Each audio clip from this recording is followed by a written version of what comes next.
We have 5 minutes, everyone. We still have a few trustees that'll probably come.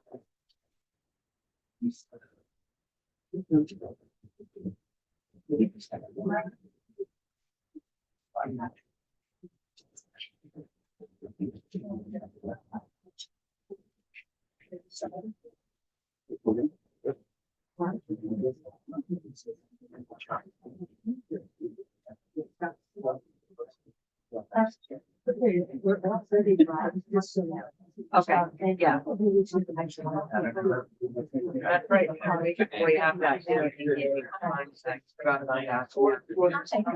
No, we knew we were gonna have to get to that.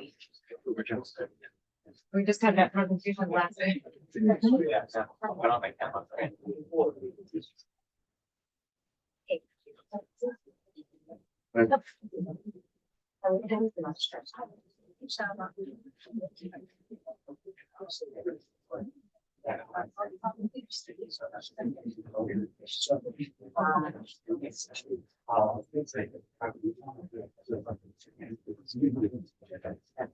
Oh, you are.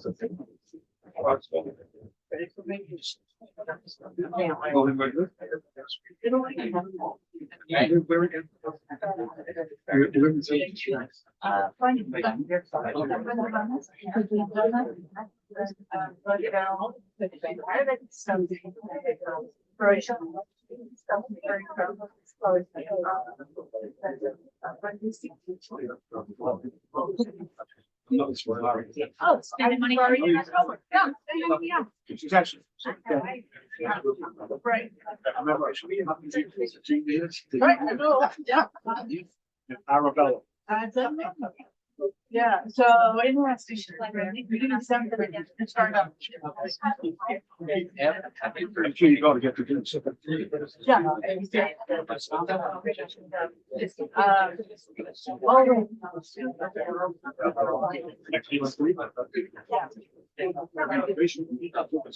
Yeah. Oh, yes.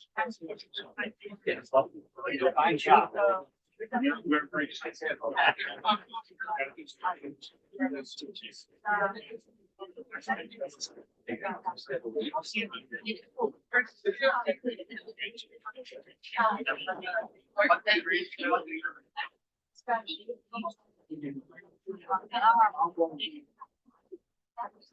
Thanks.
That kind of stuff.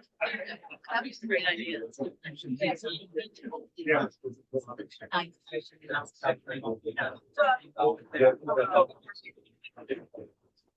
Yeah, that's well.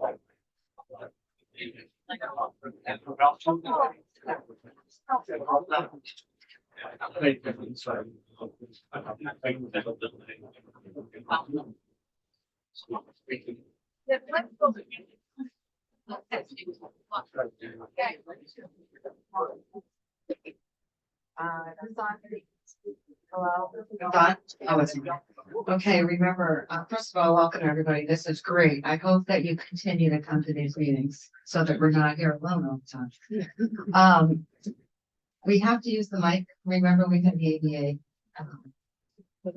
presentation last meeting, and I already had forgotten through the last session, so we'll pass it around. And I'm calling the meeting to order, and before we start the meeting, I would like to make sure everybody has seen a copy of the minutes for both, well, let's do it one at a time. We had the April 13th board meeting minutes. Are there any questions? None? Okay. May I have a motion to approve? So moved, Laura Newstead. Second, Judy Burrigo. All in favor, Tammy Saber. Aye. Laura Newstead. Aye. Judy Borregas. Aye. Dave Bushy. Aye.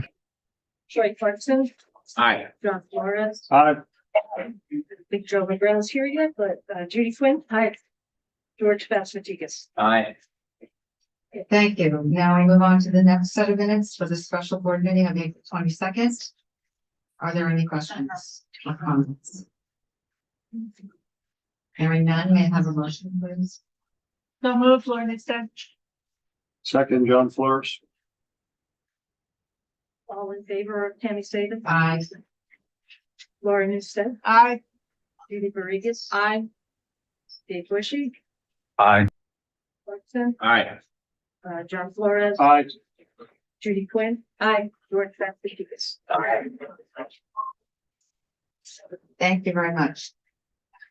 Before I move into our next item, I'd like to let you know who is here in person. Myself, Tammy Saban, Vice Chair Laura Newstead, Judy Borregas, Troy Clarkson, John Flores, Judy Quinn, and George Bassmatikas.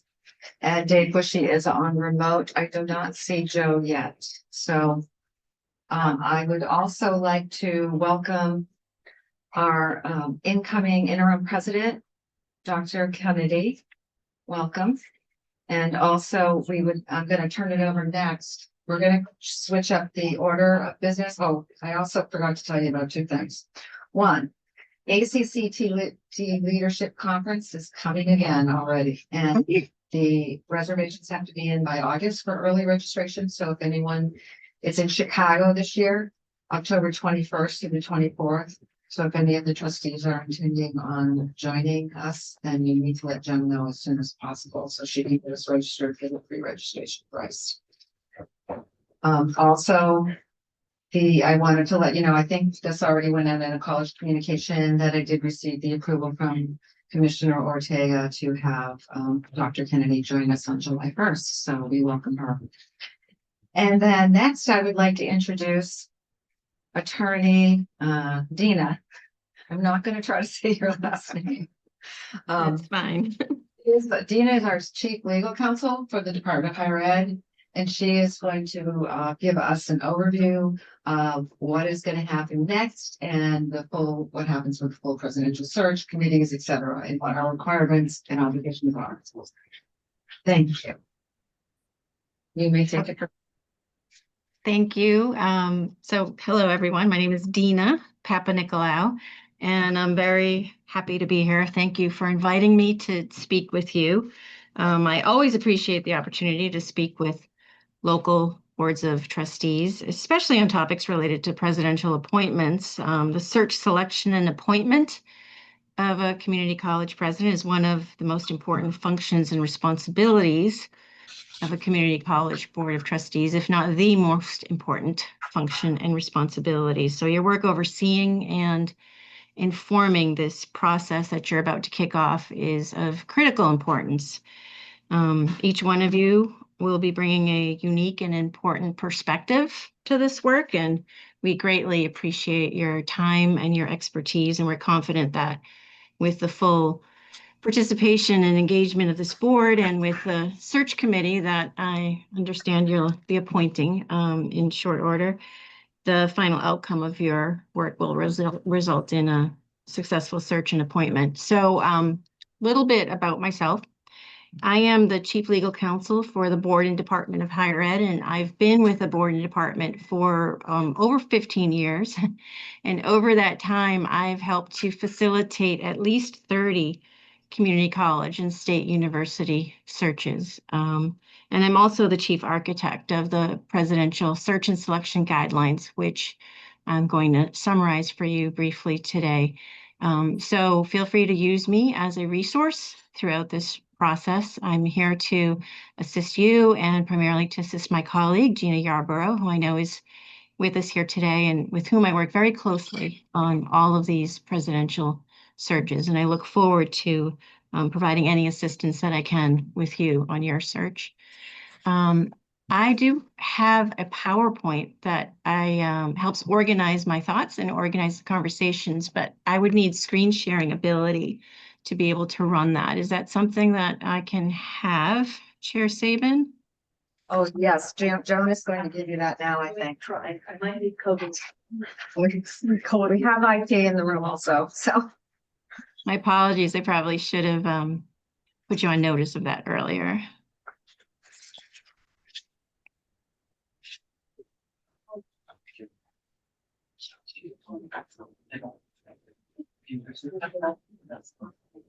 Okay, Okay, if you could try to share your screen now. I will.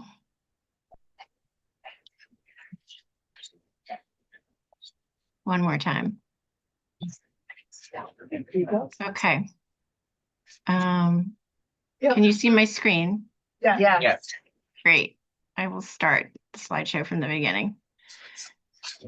All right, so it's a relatively brief presentation because I do want to leave time for questions, but here is the roadmap or the organization of what I'd like to speak to you about today. I'm going to provide a very brief high-level summary of the legal authority for presidential hiring at the community college and state universities.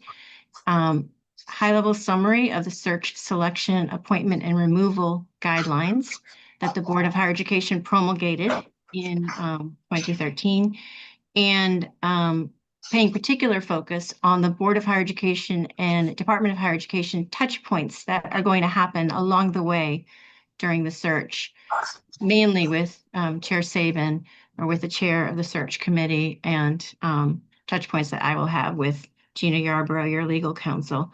And we'll conclude with a summary of your responsibilities as outlined in the guidelines that the Board of Higher Education promulgated. But with regard to the relevant legal authority and hierarchy of documents that govern your search, we have the statute. And the next slide, I have the applicable language that is at play here.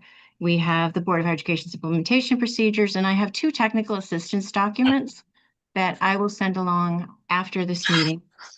They're just user-friendly TA documents that help guide and inform the process. And I have screenshots of those, so you'll see what they look like and you'll know what to look for. But the statute is controlling and the procedures are explanatory. They set forth the expectations of the Board of Higher Education on how the relevant parties in this search are to meet the statutory obligations. So this is, in a nutshell, the high-level statutory authority on hiring a community college or state university chief executive officer. And that is that each board of trustees shall, at their pleasure and with the approval of the BHE, appoint and remove the chief executive officer of its institution. And it's that highlighted language of with the approval of the BHE that was the impetus for the Board of Higher Education to develop implementation guidelines and procedures for community college and state university board of trustees to use as they execute a search, so that when it comes to the end of the process, when the Board of Higher Education is seeking to approve the recommended appointment, we're just really clear on the ins and outs of how the process was completed so that there'd be no surprises at the end, and that if we follow all of the touch points and the communication points that I'm going to outline for you today, that we should expect to have a successful search with Board of Higher Education full approval at the end of the process.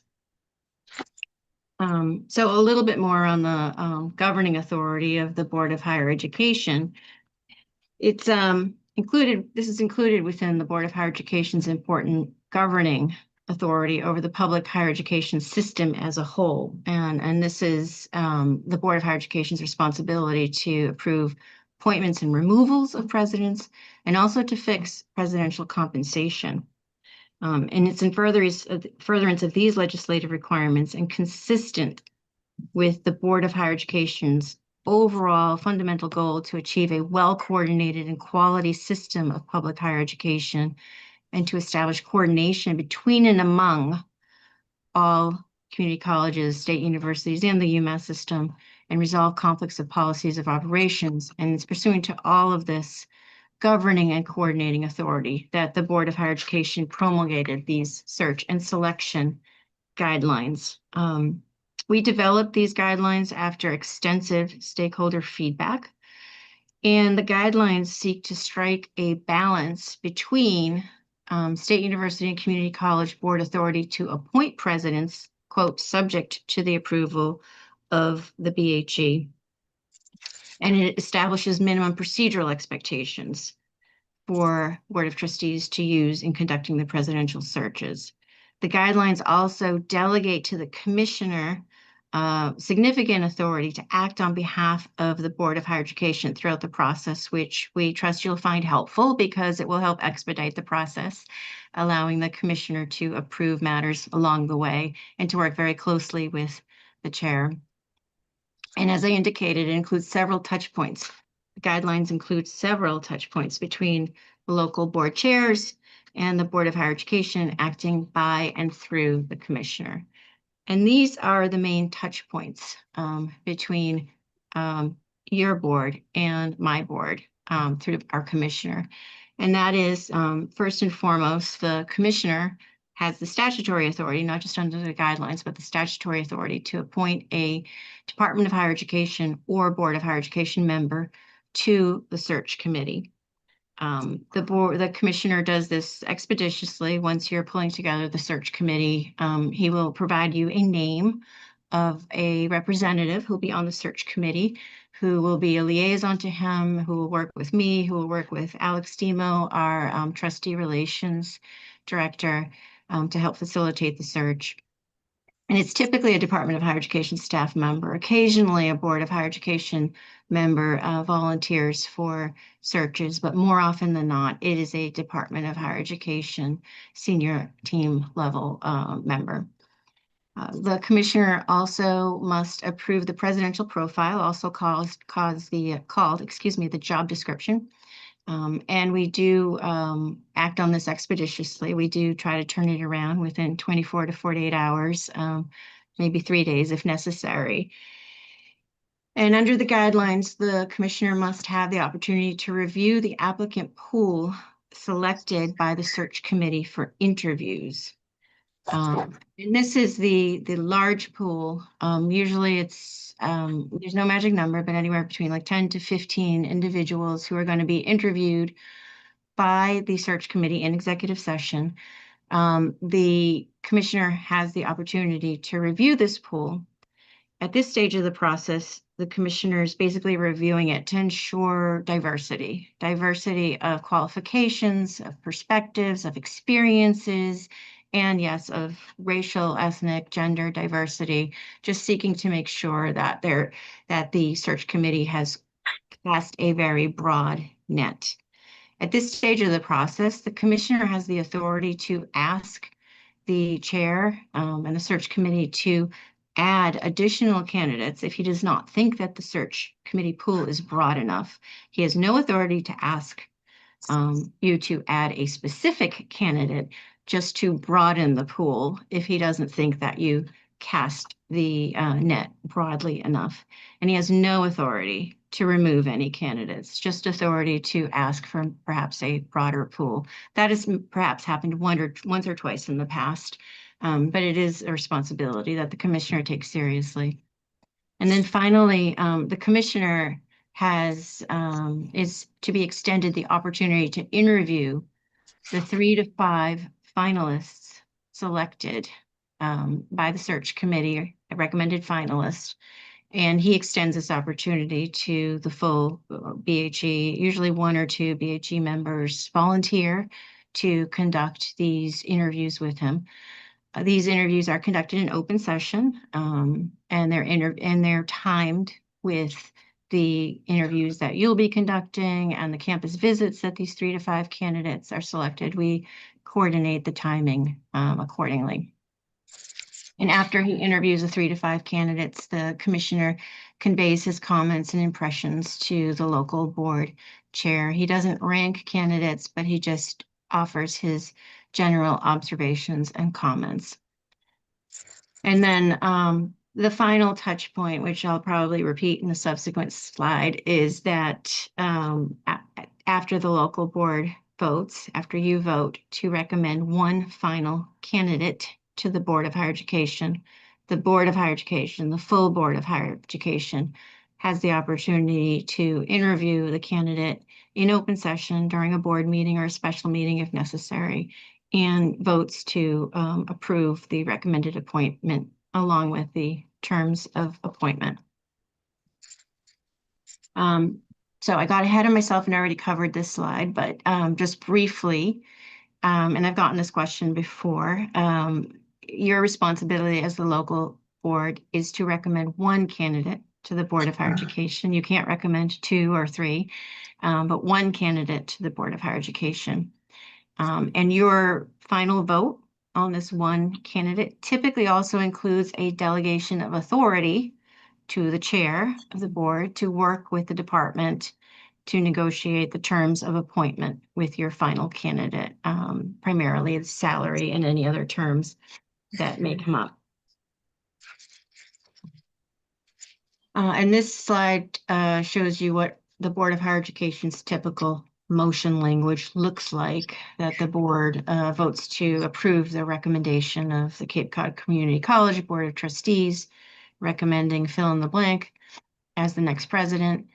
And our motion, typically the state police background check is completed. It is typically not completed in time for the Board of Higher Education vote. If the stars align and it's completed in time, that's fine, but more often than not, it's not. So the vote is passed subject to the successful completion of the state police background check, which is a very thorough and time-consuming background check. And it is subject to, in accordance with the terms of appointment, which are attached to the board motion and are a public document. Regarding the terms of appointment, I have a template that Gina and I use for community college, and they're also used for the state university appointments as well. The terms of appointment includes things such as the start date for the finalist, compensation package and benefits, salary, housing and car allowances, and relocation expenses are very common. The expectations on annual evaluations, and also the standard termination clause. So I'm going to, I only have a couple more slides to briefly summarize the local board responsibilities as summarized in the implementation procedures. Then I'll stop screen sharing and open it up for questions.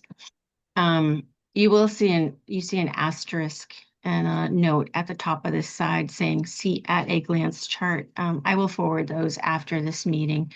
They are user-friendly technical assistance documents that have a flow chart. Some are color-coded that help lay out in more of a picture form what I've been describing in this document. But with regard to the local board responsibilities as laid out in the guidelines, first and foremost, you are to establish and charge a search committee. And the charge is to set forth your expectations as well as the scope of authority that you're granting to the search committee. Typically, a search committee consists of 9 to 13 members. And under the guidelines, we expect that a minimum of 3 trustees serve on the search committee, and that the search committee is reflective of your campus community, and that you have at least 1 individual from each major campus constituency, including students, faculty, and staff. Search consultant is consistently and commonly used in this process. And a search consultant is selected through an RFP procurement process, typically selected by the board. Sometimes the board delegates that function to the search committee, but more often than not, I've been seeing the board actually select the search committee, sometimes, excuse me, the search consultant. But I've seen it done both ways. Let's just put it that way. And in the charge, you will establish the budget for the search, for the both search and the search committee. Regarding the search committee functions, typically the search committee prepares the position profile, also called the job description, but I've also seen boards maintain that responsibility and the board actually developing the position profile. So that's at your discretion. The heart of the search committee functions is laid out or summarized in the next 3 bullets. The search committee is responsible for screening and evaluating candidates to select a number of semifinalists. There's no magic number to the number of semifinalists, but typically it's anywhere between 10 to 15, maybe, like 8 to 16. It depends on the quality of the pool. We have run a couple of searches this year and several searches a couple of years ago, and you could expect to see anywhere from 60 resumes to 120. It's hard to say. And from those, the main function of the search committee is to identify a subset, again, anywhere from, I don't know, like 8 to 16, to interview. The screening, the evaluation, and the interviews of these semifinalists are all to be conducted in executive session. And that is because most candidates agree to be considered for this critically important position only if they can be assured that their candidacy will remain confidential until the final stages of the procedures, and therefore there's a strong public interest in ensuring that the Commonwealth can attract the best possible pool of candidates for the position of presidency of our public higher ed institutions. So there is an explicit exemption in the open meeting law that allows for executive session work in this field. So after the search committee interviews the semifinalists, the search committee will deliberate, again, in executive session, and select and recommend 3 to 5 finalists to the full board, unranked. The search committee can share with you comments and observations on the individuals, but it's an unranked list of 3 to 5 finalists for public interviews. I also have notes here that the search committee must receive open meeting law training requirements and also should be signing confidentiality and conflict of interest forms. And I do have a sample form, as Gina does as well, that can be used by your search committee. And then finally, regarding the local board responsibilities, at the end of this process, you are to interview the finalists in open session and vote to recommend 1 candidate to the BHE. Campus interviews, campus visits are expected and very typical, and community input in this process is always welcomed and appreciated. And again, the vote typically includes a delegation of authority to the chair, to the board chair, to work with me at the DHE and with Gina to negotiate the terms of appointment for the individual. And then after the local board votes, the Board of Education, again, will interview the recommended appointee and vote on the appointment, including the proposed terms of appointment. Now, this is just a screenshot of one of the technical assistance documents that I'm going to send over to Chair Sabin after the meeting. It's basically a timeline, and it just shows you the whole process from beginning to end. And the blue shaded boxes show you where there is a touch point with the commissioner or the DHE. And this is just another screenshot of an at-a-glance document that helps outline the various roles and responsibilities and the implementation procedures, noting what's primarily the responsibility of the local board versus the search committee versus the DHE commissioner versus the Board of Higher Education. Again, those are just helpful TA documents. So with that, I'm going to stop sharing and pause and see if you have any questions. First, I'll ask the Board of Trustees, do you have any questions? I do. This is probably the first time for many of us going through this process.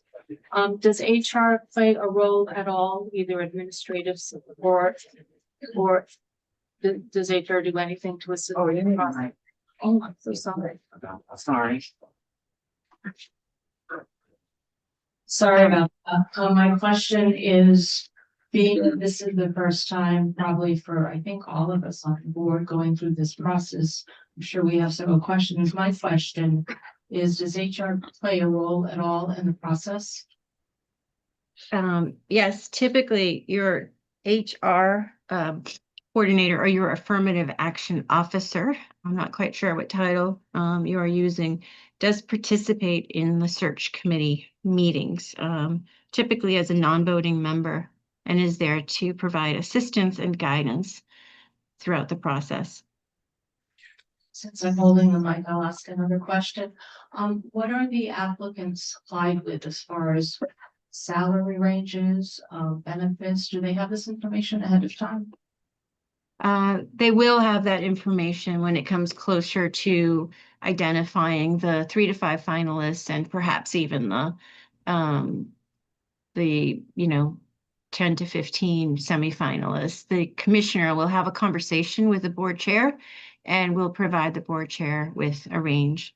And the range typically aligns with the salary range, that is, typically aligns with the current salary ranges of the sitting community college presidents, give or take some just within that range, let's just put it that way. And presidents are offered a housing allowance. It's set regionally, and a car allowance. And of course, retirement benefits that are also available to all NUPs, the ORP process or the state pension system are ones that come to mind. Chair Borregas, I could just add to Chief Legal Counsel. He's compliant. Hello, if I could just add to this excellent presentation, follow up on that question, that the Department of Higher Ed does work with our campuses to make sure that the presidential posting, consistent with state law, will state the salary range for the position, like other positions in Massachusetts. So that's required to be part of the presidential posting that is put together after the search firm has done all of the town halls and meetings with the community, and the community's had a chance to weigh in to put together that profile that identifies what the community is looking for its next president.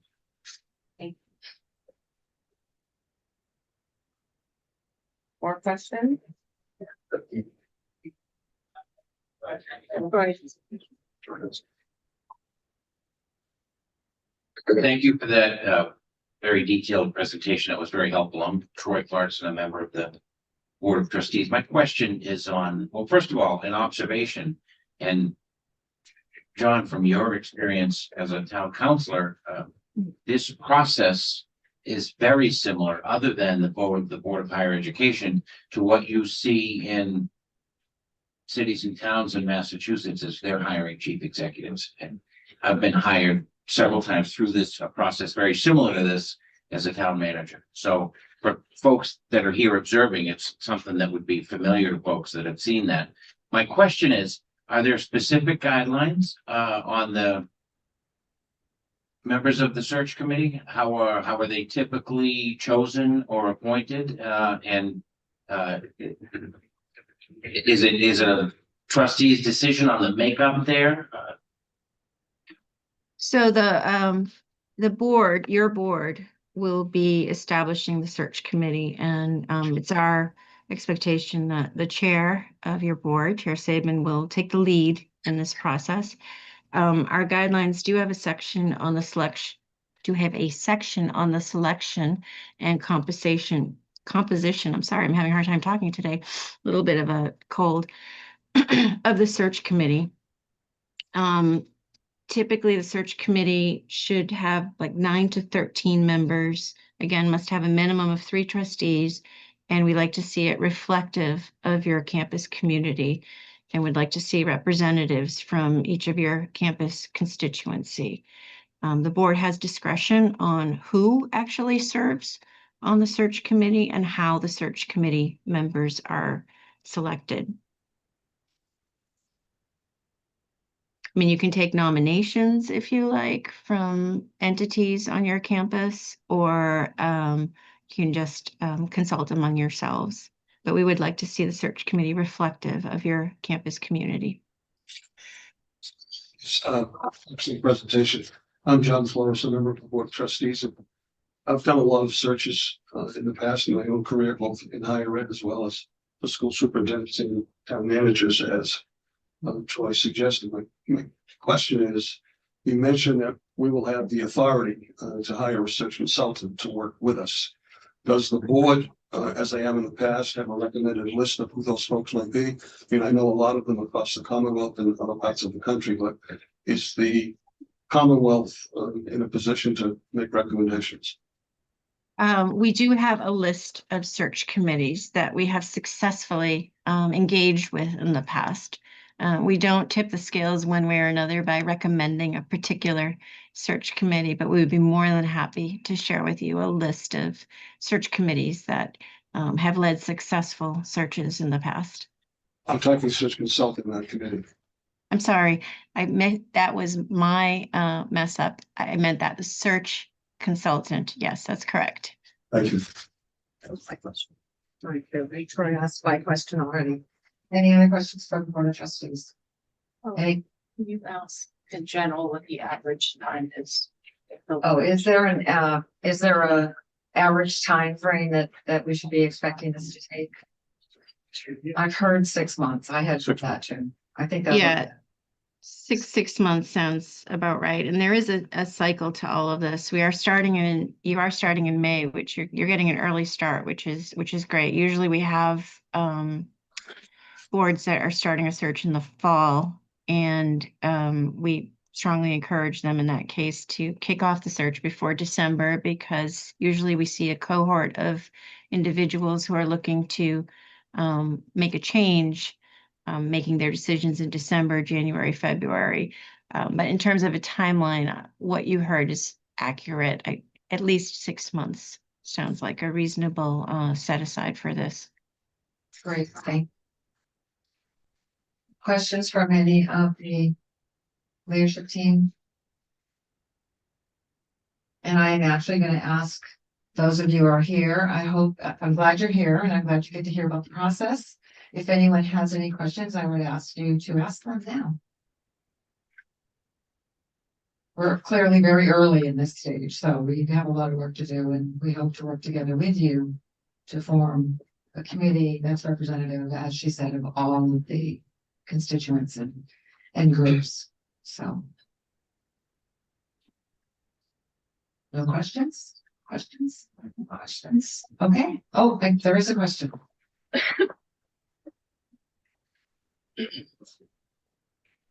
We purposely kept other business shorter so that people would have an opportunity to.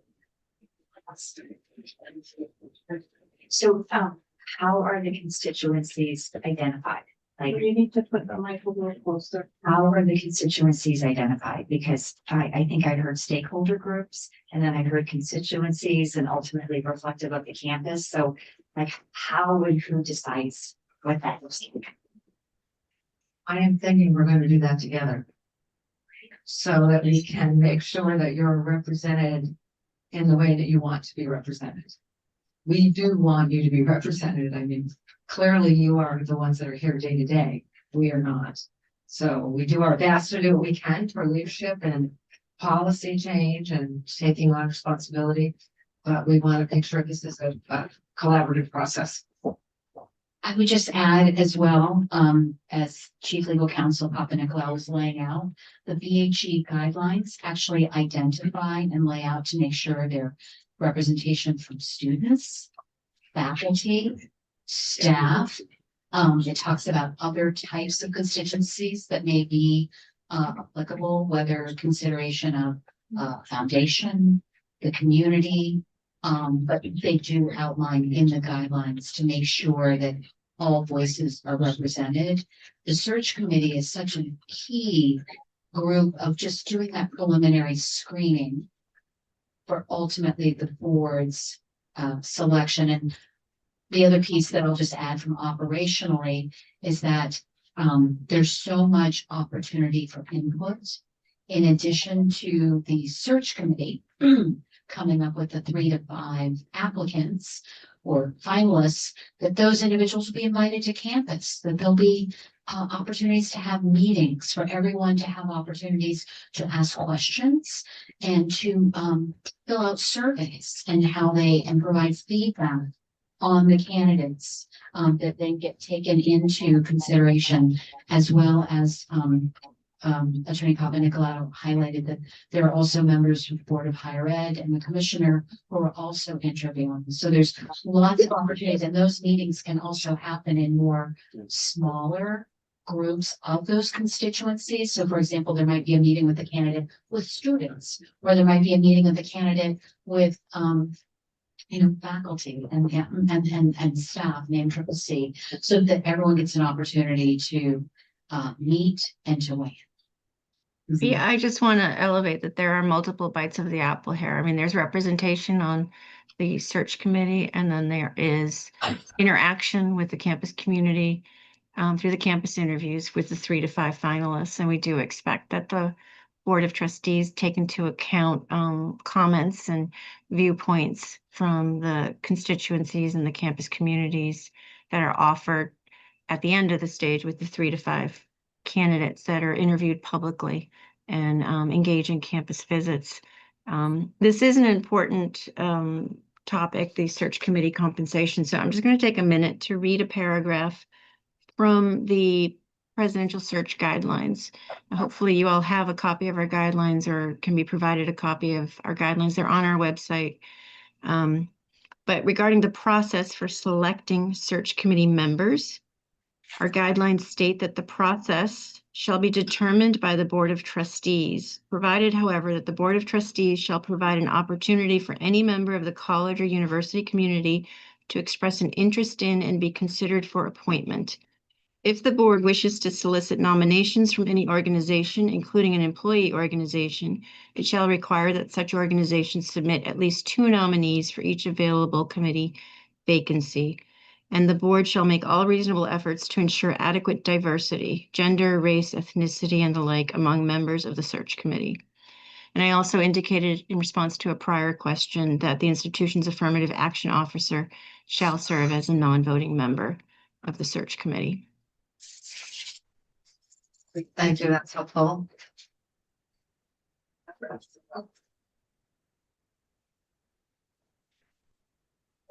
Thank you. So I have a question. I know that you said students can be on the search committee. Would that include alumni of the college, say they graduated or haven't been to college in like a couple of years and they want to be on the search committee? Alumni are listed, alumni, community representatives, and distinguished educators from other institutions are listed as individuals who may be considered by the Board of Trustees to be included in the search committee at the discretion of the Board of Trustees. But it is very common to have a currently enrolled student serving on the search committee, whether it's your student trustee or another student who's active in student government. It is very common to have a currently enrolled student on the search committee. Other questions?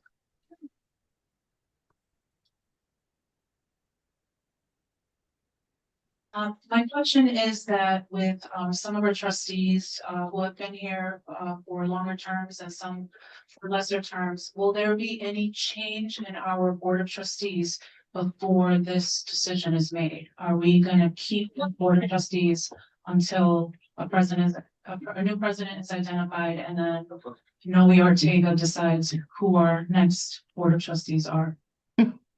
I wish I could answer that question.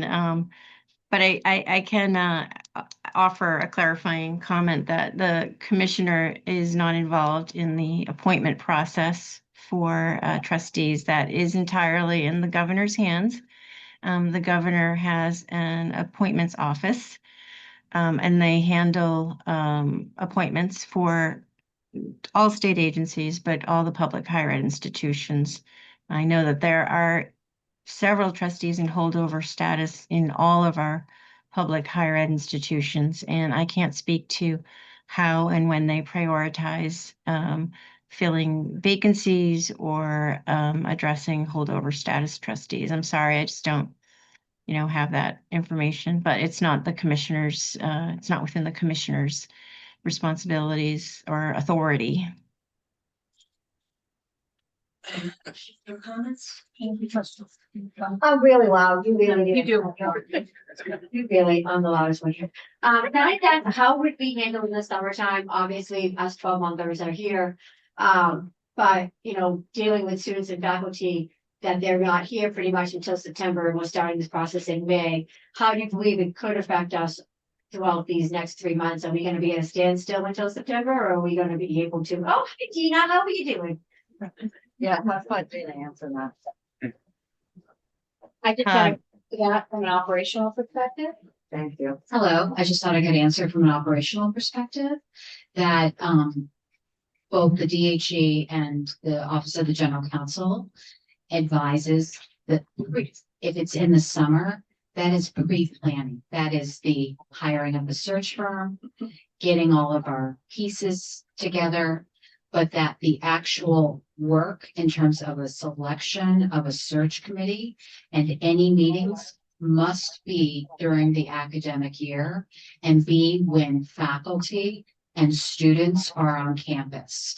And that actually their schedules will be taken into consideration around scheduling meetings, including interviews with candidates. So that will be carefully coordinated. But I think that it was the intent of, this is just the kickoff, the overview, to give everyone in the community an understanding of the various steps. So just, I could just say from operationally that is what has been advised, and following the normal course and schedule that has been outlined of these searches, that there's a sort of a normal trajectory of when people are looking for these positions, when they're hoping to be coming to campus, and being very conscious of the calendar. And I can't emphasize enough, and want to thank Joan Graney in advance, the importance of the president's office and scheduling and being aware of the calendar, so that we're not going to have folks come into campus when everyone's on spring break, or we're not going to be doing key meetings during holidays when people are off. This is search for a permanent president is a highly participatory, inclusive process, and all of that will be factored in. Other questions, comments?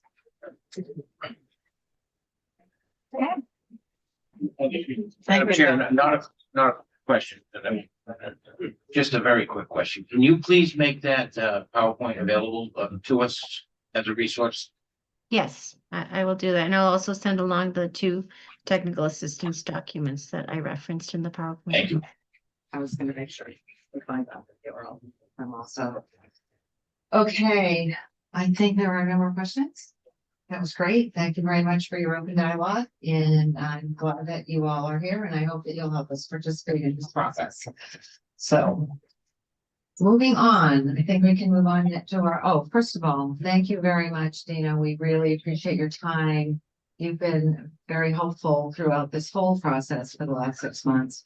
We appreciate your time and joining us tonight so that we could all understand. And I am safe, and I think I'm saying a true statement when I say not one of us in this board has been through the presidential search yet. So it's all new to us. Well, thank you for having me here, and I look forward to working closely with all of you through this process. I'm here as a resource, and I work very closely with Gina in her office. And again, looking forward to helping you out here. Thank you for having me. I'm going to log off now and enjoy the rest of your meeting. Okay, enjoy your evening. Bye-bye. Thanks. Okay, I think now we can turn it over to Madam Vice Chair for finance and personnel. Thank you. First order of business is the request for approval for the April 13th, 2026 Finance and Personnel Committee meeting minutes. Any questions, comments, edits? Seeing none, I'll take a motion to approve the minutes. So move Judy Borregas. Thank you. Second. Second, Troy Clarkson. Thank you. All in favor? Tammy Davis. Aye. Laura Newsmith. Aye. Judy Borregas. Aye. Steve Bushy. Aye. Ray Clarkson. Aye. John Flores. Aye. Judy Quinn. Aye. George Vassarkis. Aye. Very good. Thank you. Next order of business is the 2027 budget. Executive packet. Chris? Thank you, Madam Chair. If we could have the slideshow.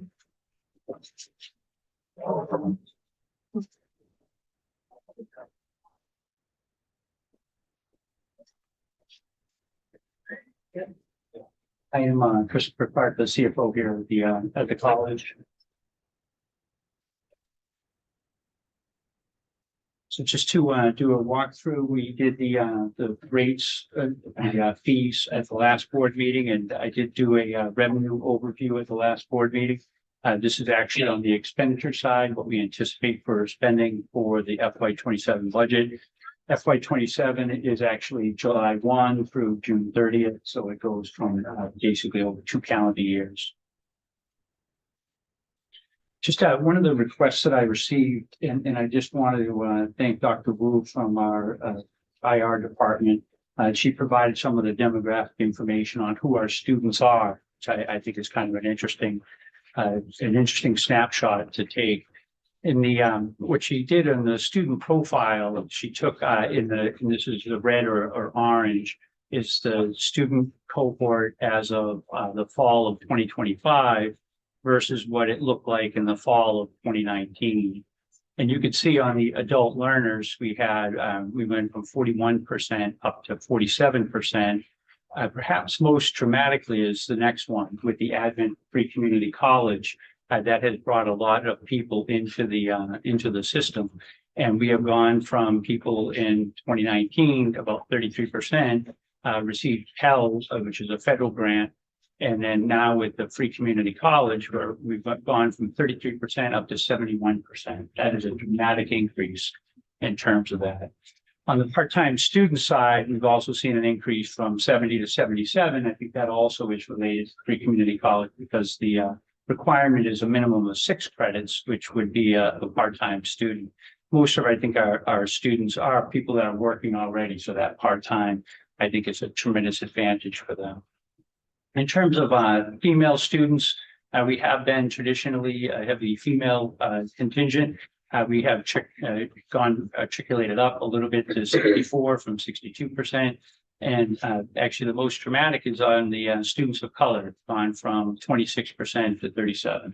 So we have diversified the student profile.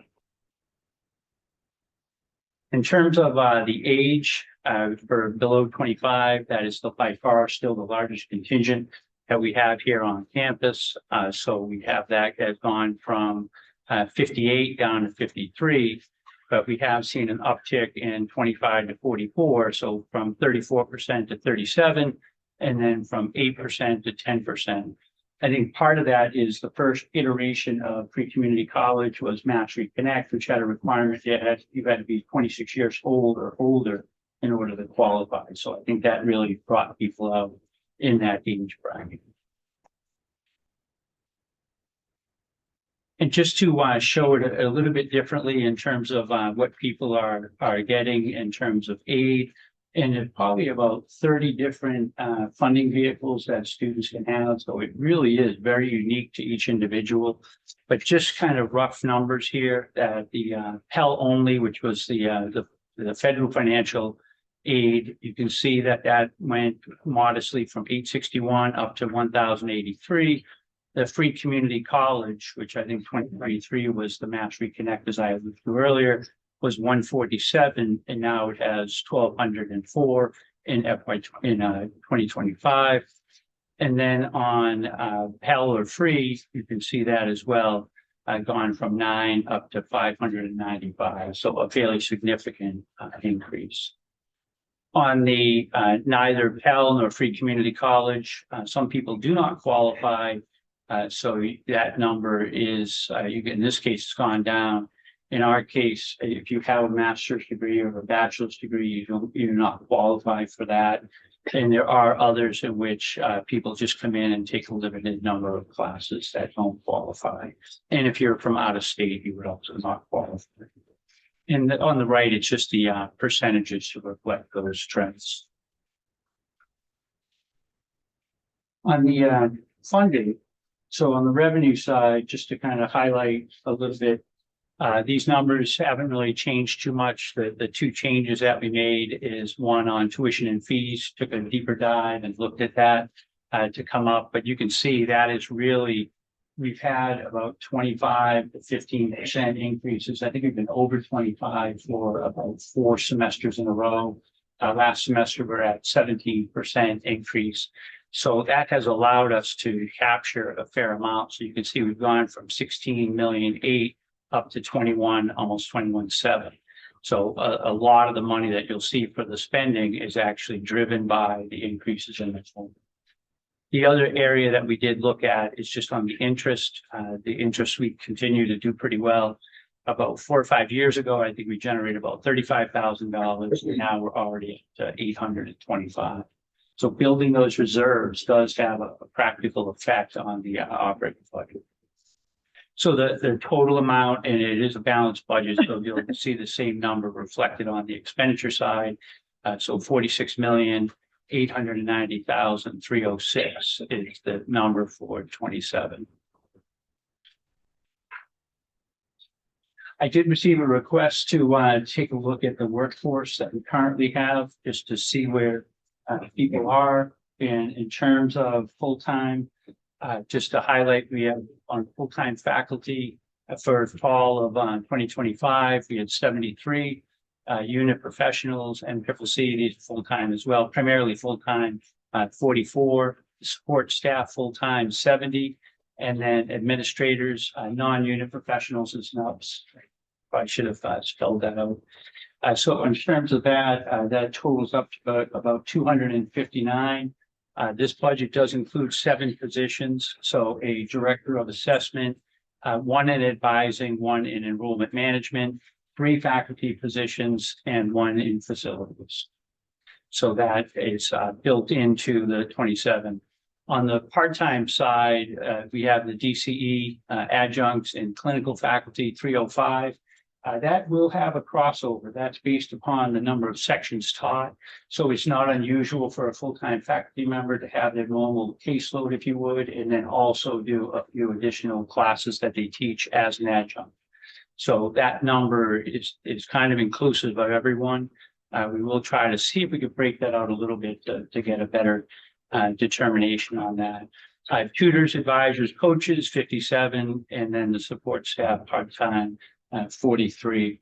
The grand total of all those people are totaling it up to 664 different positions that we have as part of the college. Just on the, this is by credit hours. When you do finance, you do by credit hours on the, when you establish budget. So you can see in 2023, kind of the major part or the midpoint of towards the end of COVID, that really had a dramatic impact with 42,000 credits, and now we're up to 78. So we have really gone and surpassed 2017. And I think in large part that is due to the efforts of the legislature to pass free community college.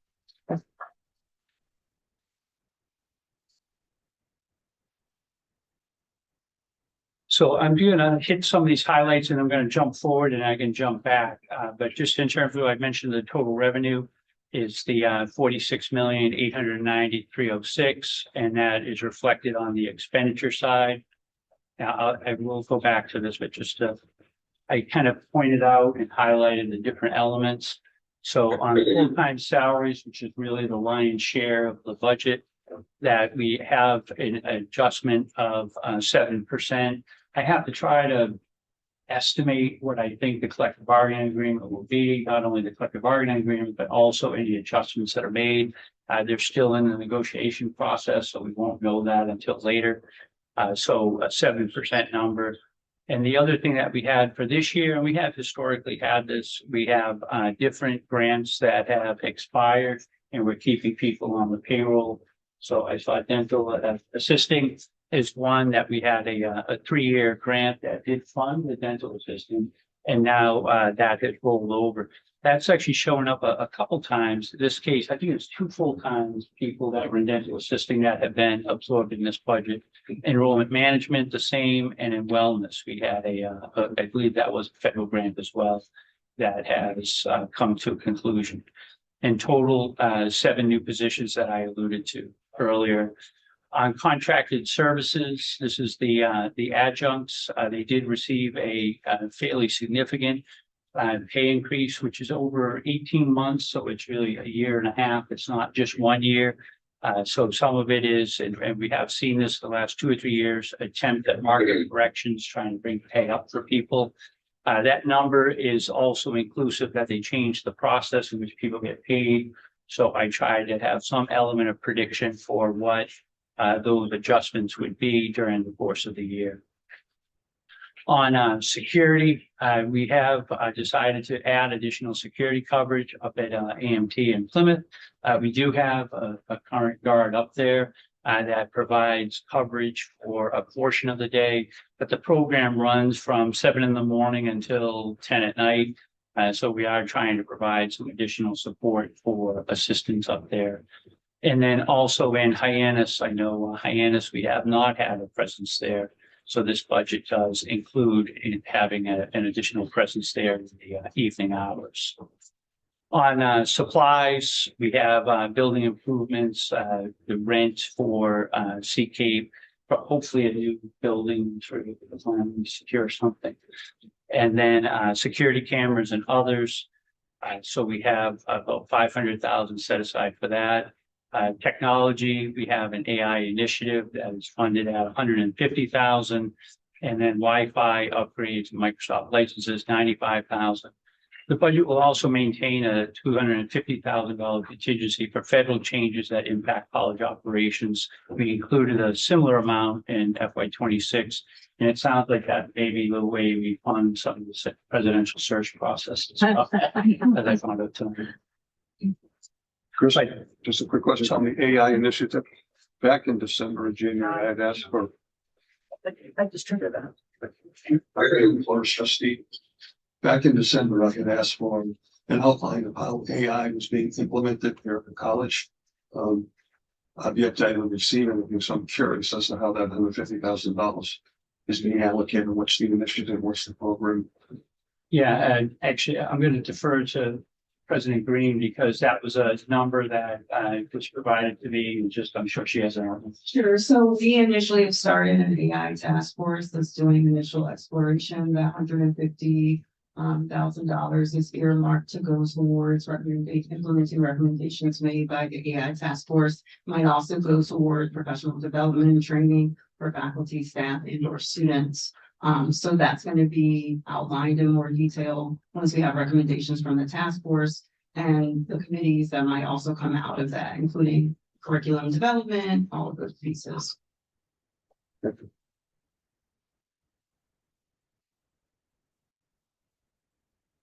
Happy to take any additional questions, or the motion would be for the budget as presented, which is the $46,893,600.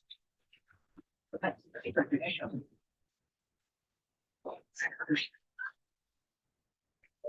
questions on the operating budget for 27? Seeing none, may I have a motion to approve the 2027 operating budget as presented? So really, trustee Judy Borregas. Thank you, Judy. I have a second. Judy Quinn. Thank you, Judy Quinn. All in favor? Tammy Davis. Aye. Laura Newsted. Aye. Judy Borregas. Aye. Dave Bushy. Aye. Roy Carson. Aye. Juan Flores. Aye. Judy Quinn. Aye. George Vasconcelos. Aye. Thank you. Next order of business and year-to-date budget update. Thank you very much.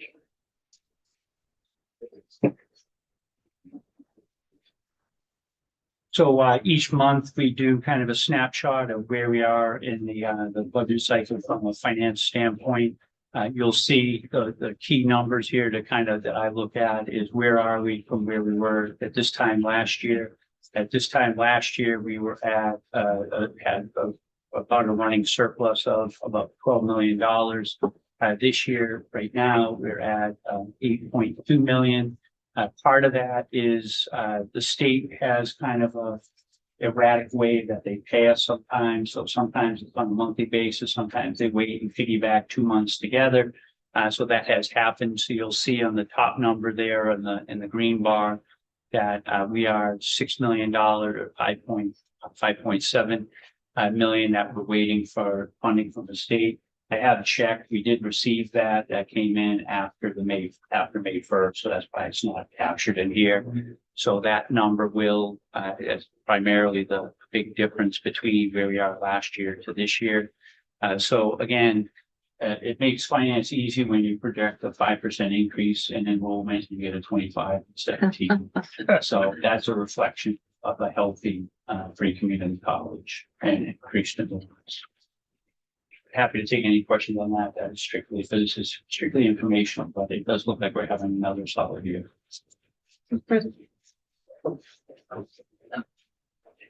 And we have 2 months left in the fiscal year. It looks like we only spent half of our technology budget. What's happening there?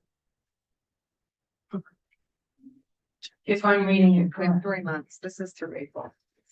Yeah, this is through April, so we'll capture the both May and. Oh, yeah. Yeah, there is one. Yeah, there's one Sorry, point 2 billion months there left. for 2 months. Are we spending that money? Well, I'll spend it. Should we get a list together? One of the endeavors Chris mentioned. We're gonna have to have. One of the things that Chris had mentioned was money for our Wi-Fi upgrade that's taking place next year. Some of that would be spent this year. So we're preparing for it now. The bill will come by the end of the year. Also, the Microsoft license we're planning for next year is due this year as well. So some of the money that we're planning to pay for next year comes at the end of the budget cycle, where we still haven't paid it for May and June this year. Does that answer your question? Good making that up on the spot, right? That's an actor. So my other question is, given with ADA compliance, you know, the microphone going around, are we doing something that would encompass a room where everyone can hear? You need another 1.2, don't you? We would, I think I can speak for everyone, we would love to do that. We've actually received quotes for upgrading the commons and other common areas. It wouldn't be much if we wanted to upgrade a classroom to have or a general area like this with more sound, built-in sound. So we do have a quote from a couple of years ago. It wasn't too bad, but it's something that we can readdress. Haven't you done some classroom initiatives with Title III? So through Title III, we upgraded 2 classrooms this year, and I think Kathy's here. We're planning on the 3rd classroom we're planning on a 3rd classroom during this current Title III grant, along with purchasing more D10s. Some are replacements for older units, and some are newer units that will be going into the classrooms.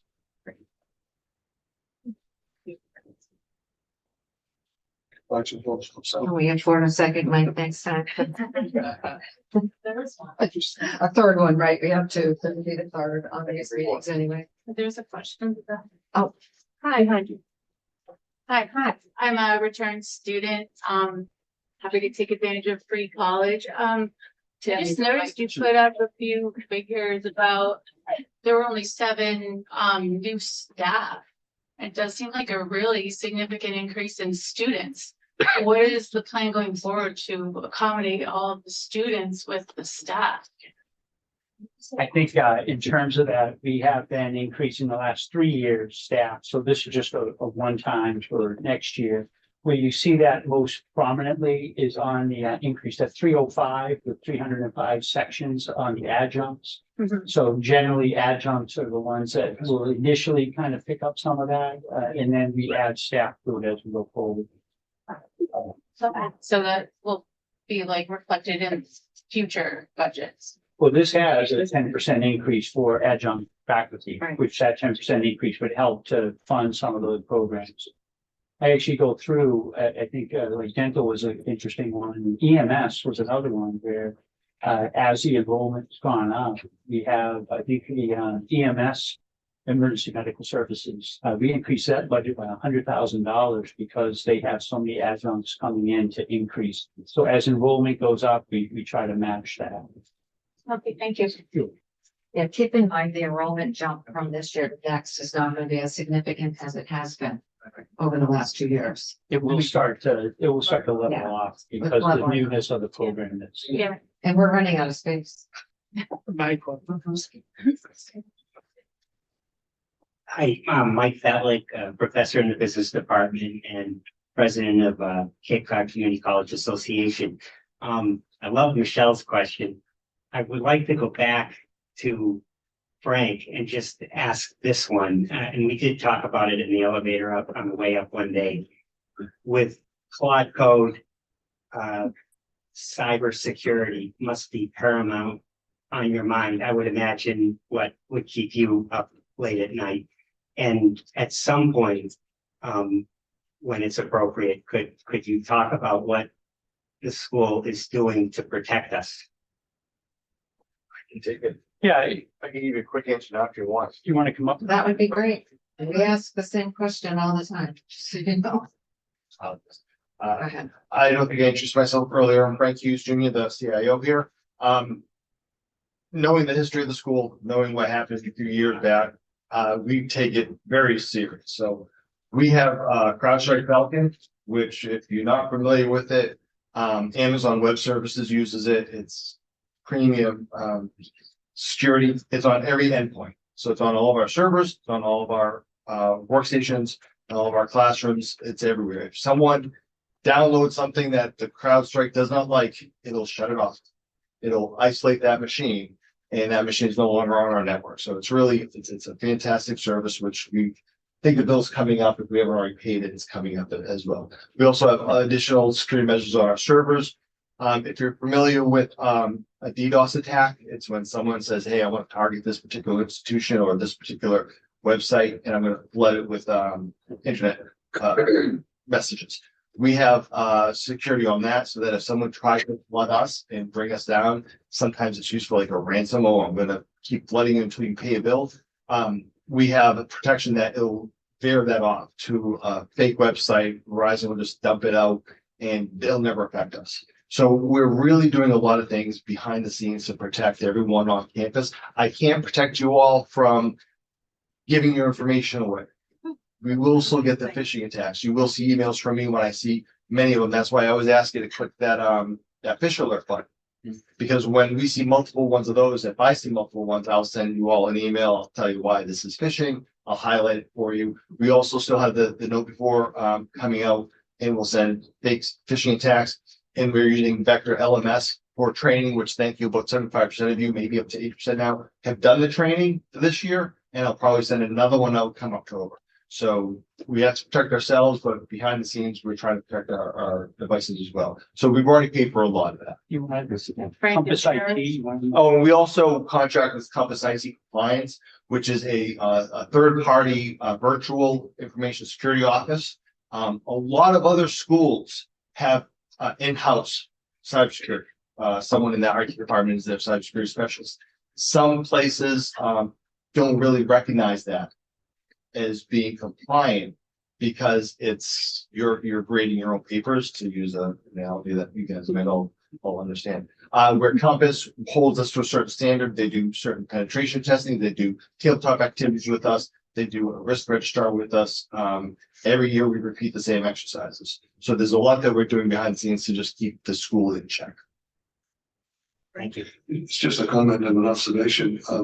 Whether one uses Canvas or Google or Blackboard, we all are aware that Canvas went down last week. So nothing is impervious to hackers. I mean, I think you do the best that you possibly can, but there's someone sitting up at night trying to figure out how to get into the system.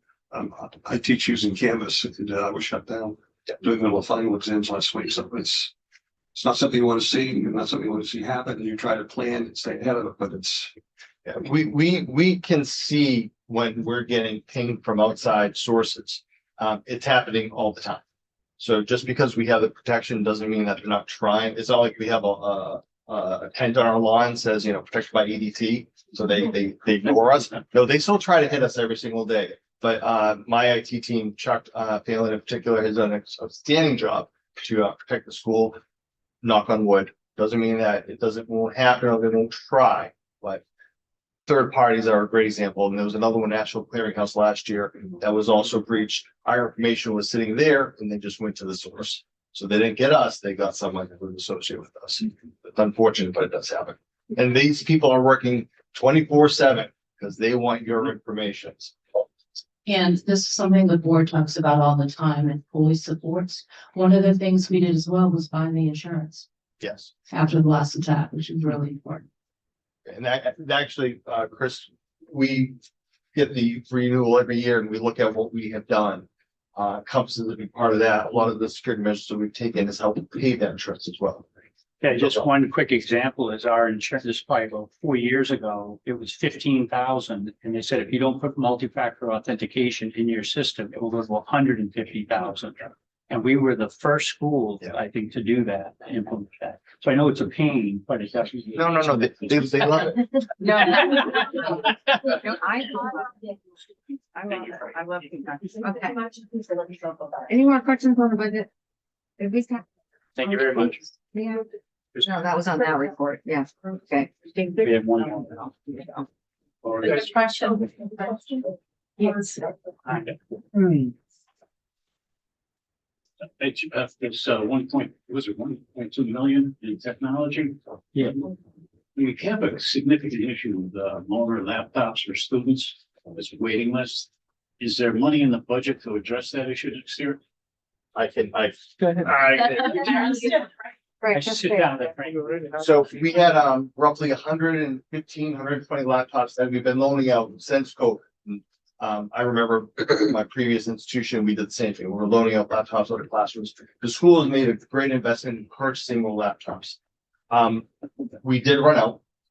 What we find is that when we have 60 students requesting them, when we follow back up, it's about a third of them, maybe a fourth of them are still looking for a laptop. They find them in different places. Our labs are open, the open lab here, and also in the library. But with that in mind, VP Thompson and Marie Murphy found a grant that allocated us another 125 laptops. So we just received those, unfortunately, in April 7th, I believe we received them.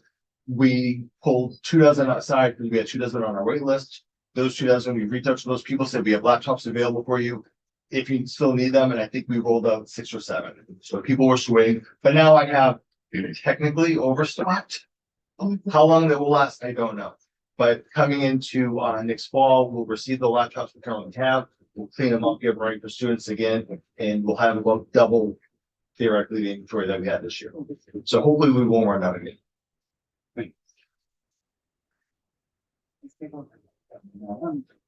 you very much. Thank you. Personnel report.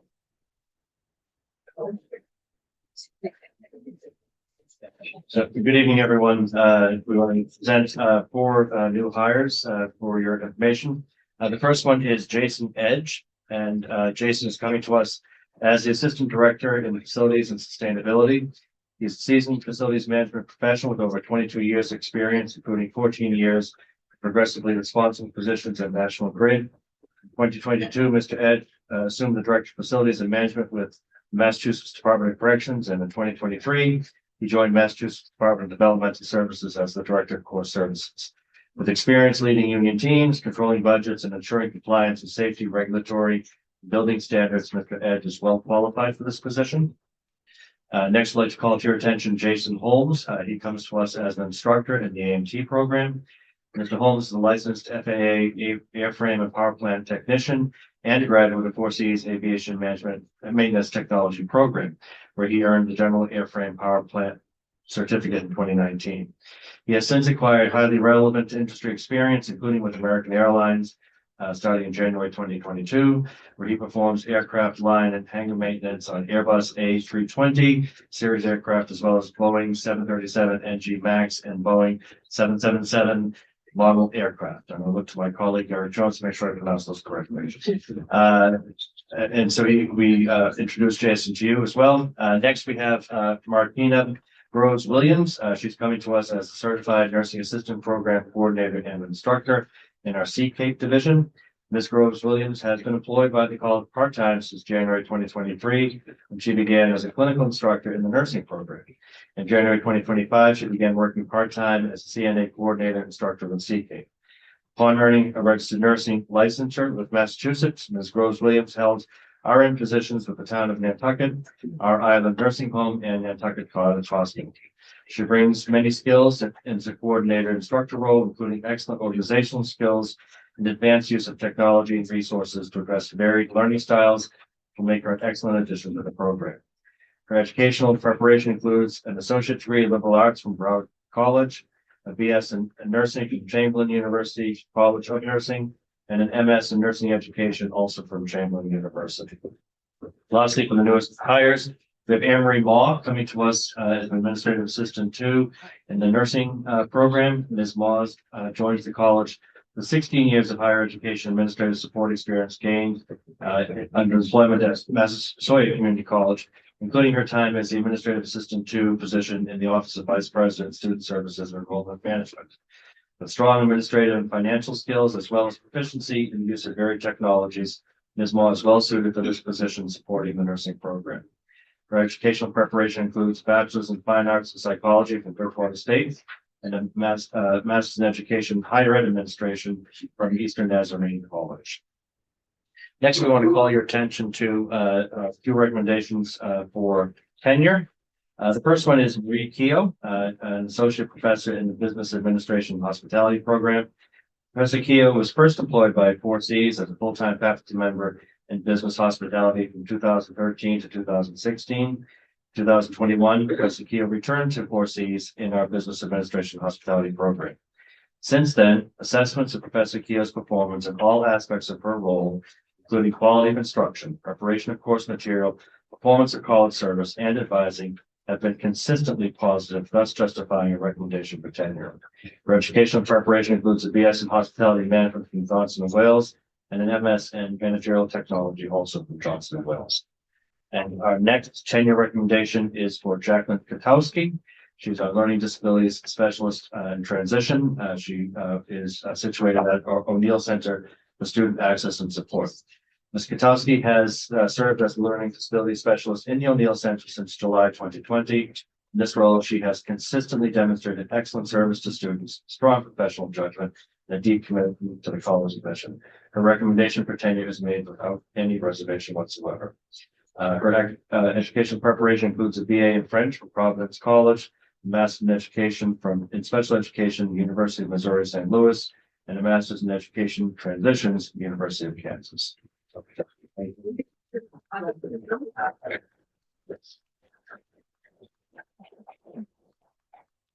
right, thank you very much. Thank you.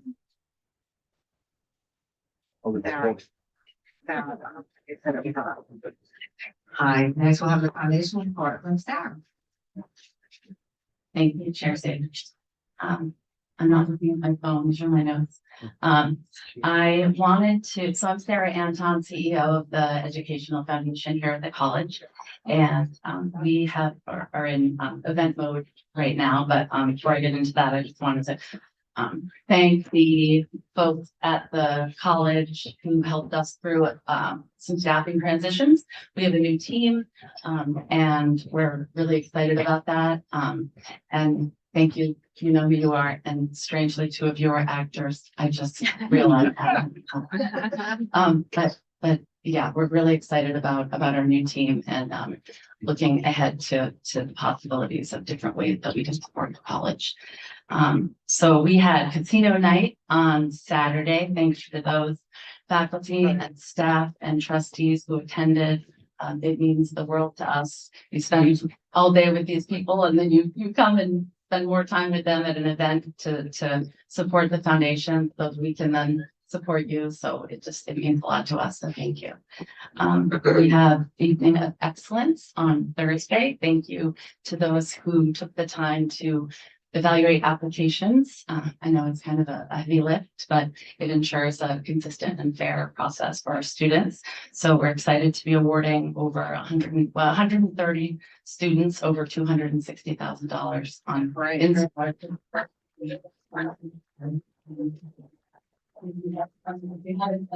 please consider coming in and helping us celebrate with special students. And next up is our golf tournament on June 8th at the club at New Seabury. For those who golf and are interested in attending. I know Ben Latigo is looking for players, but you have to be really good. But we're also excited about that. So thank you for including me on the agenda. And any questions for me? Doing a great job, Sarah. Thank you. Now I'm going to go over to Dr. French for the presentation. She can go to the microphone.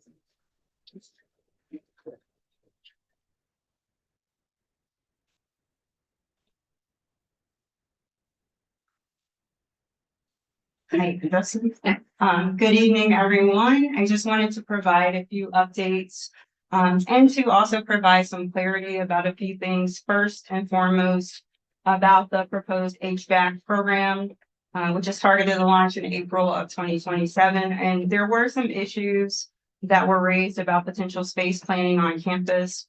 So as many of you may know, we received $1.2 million in funding through the Massachusetts Clean Energy Center's Heat Pump and HVAC Training Network Initiative. So through our Center for Community and Professional Education, we are now beginning this process of developing this investment and really turning it into a fully realized program. This program is one that is essential. It also is something that will greatly contribute to our workforce on the Cape and beyond. So an important first step in this process is really looking at and identifying appropriate space on campus. And as we all know, space seems to be the key challenge of any college campus, but particularly here, we are definitely challenged in terms of space. So we do recognize that that is the case as well. And I just wanted to provide clarity because I think that there's been a bit of miscommunication or information that came out in a way that may have caused confusion, disruption, those kinds of things. So first and foremost, I want to apologize that any information that was shared in that manner. That is not how that information potentially should have been shared with the college community. With that being said, again, I just want to reassure people that we are really in what is called a pre-planning stage of this process. The college is starting to look at and do a feasibility study. So we're working really closely with facilities and the operations team to look at outside vendors that may be able to come in to evaluate potential campus locations. We also, in terms of this process, have to go through DCAM in order to have these things approved. So as a part of that process, we're going to be taking a look at several spaces on campus that will be evaluated, including areas within the Life Fitness Center. And we're looking at specifically the Marine Tech Lab as well, and its potential for expansion. But let me reiterate, this space is one of several that are under consideration. And want to acknowledge the concerns that have been raised regarding the possible impact on our wellness facilities and particularly the fitness center. So any recommendations that we receive also would be expected to include renovations, improvements, or enhancement to any facilities on campus. In other words, if the study came through and recommended that the HVAC program be located in a particular area of the Life Fitness Center or in the Life Fitness Center at all, we would definitely expect that plans would be to strengthen and improve the overall fitness center's accessibility and usability for students, faculty, and staff. So again, I just want to stress, we are in a fact-finding stage. No decisions have been made. We are really in a, what I would call pre-planning phase. But I do want to be clear and I want to recognize how valuable the fitness center is to the college community. This project in and of itself is definitely not intended to eliminate or to diminish an important campus resource. And in fact, again, as a part of a feasibility study, that would also be something that would be addressed and would be looked at. And that would be also our recommendation to anyone conducting a campus feasibility study for us, which is to ensure that we can continue providing the excellent services and facilities that we have been providing for our faculty, our staff, and our students. So as the feasibility study will begin and continue over the summer, we also will engage key stakeholders in this process, connected to any spaces that might be reviewed, as well as ensuring opportunities for input into the planning process itself. And I think that the collaboration itself is going to become even more important as we move into phase 2, what I call the planning phase. And once we have something that potentially is more solid about a direction in which we're going to potentially be moving to get input from the campus community, as well as other key stakeholders about that, based on the findings of the studies that might come out. So that's the first thing I wanted to update folks about. The second one, you may have already heard this, but I also want to reiterate and stress our commencement speaker for this year is going to be Commissioner Noe Ortega. We also have one of the largest graduating classes, my understanding, in the history of the college. Graduation applications as we speak. Commencement is May 21st. Please pray, do whatever you do, light candles, sage, burning, the logs, whatever you do. Please let us have sunshiny weather as we celebrate our graduates under the Melody Tent. So thank you all so much. Those are the updates that I have for now. Great. Thank you. So now that we're towards the end of the meeting, I hope we can all move on and get celebrating. We have a week until graduation, so it's a very exciting time. As trustees, I think I speak for most of us, maybe all of us. It's our most exciting day as your board of trustees. We love to see those students walk across the stage and their success and all, you know, because of you and your determined efforts and the things that you do to help support the students. So thank you all. Okay, I do have two quick announcements. One is, I have here, I brought this last meeting notes I wanted to make sure that everyone's aware that we have a Cape Cod speaker series that comes to the college every kind of summer season. And there's 4 really great speakers coming this year. And I'm going to leave this here so that you have more information. The effort supports the Cape Cod Community College Foundation. So even though it's a separate 501c3 that it puts this on, we're the beneficiaries, or the foundation is. And then, so I hope that some of you can attend some of the events. I went to one last year. It was really good. Very good. Very informative, interesting. Also the 104th annual meeting of the Cape Cod Chamber of Commerce, on which I believe Tammy Jacobson is on the board. And so that's coming up and we are members of that.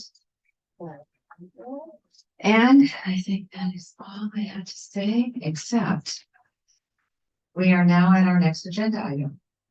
We are going to enter executive session, which will be closed to the public pursuant to Massachusetts General Laws, Chapter 38, Section 21A3, to discuss strategy with respect to litigation that is clearly and imminently threatened or otherwise is demonstrably likely. Discussing litigation strategy in open session would disclose the college's legal positions, including arguments and defenses and other strategies in open session which have a detrimental effect on the college's legal rights. May I have a motion to adjourn first the public session? So moved, Lauren Stead, Second, Second, John Flores. all in favor? Tammy Saban, Aye. Lauren Stead, aye, Judy Borregas, aye, Dave Bushy, Aye.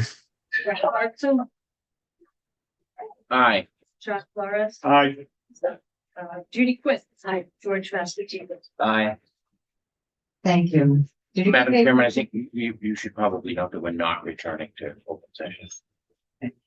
There are no turning to open session. Thank you. I missed that. May I have a motion to enter into executive session to discuss strategy with respect to litigation that is clearly and eminently threatened or otherwise demonstrably likely as discussed in open session would have a detrimental effect on the college, may have established basis. So moved. Who was that? Judy Borregas. Thank you. Second, Lauren Stead, All in favor? Tammy Saban, Aye. Lauren Stead, aye, Judy Borregas, aye, Dave Bushy, Aye. Roy Clarkson, Aye. John Flores, Aye. Judy Quinn, aye, George Masterson. Aye. Okay, motion passes. This meeting is adjourned and we will not be returning to public session. Thank you all for attending. Thanks for your comments and help. We'll see you, we'll see you next week. Now,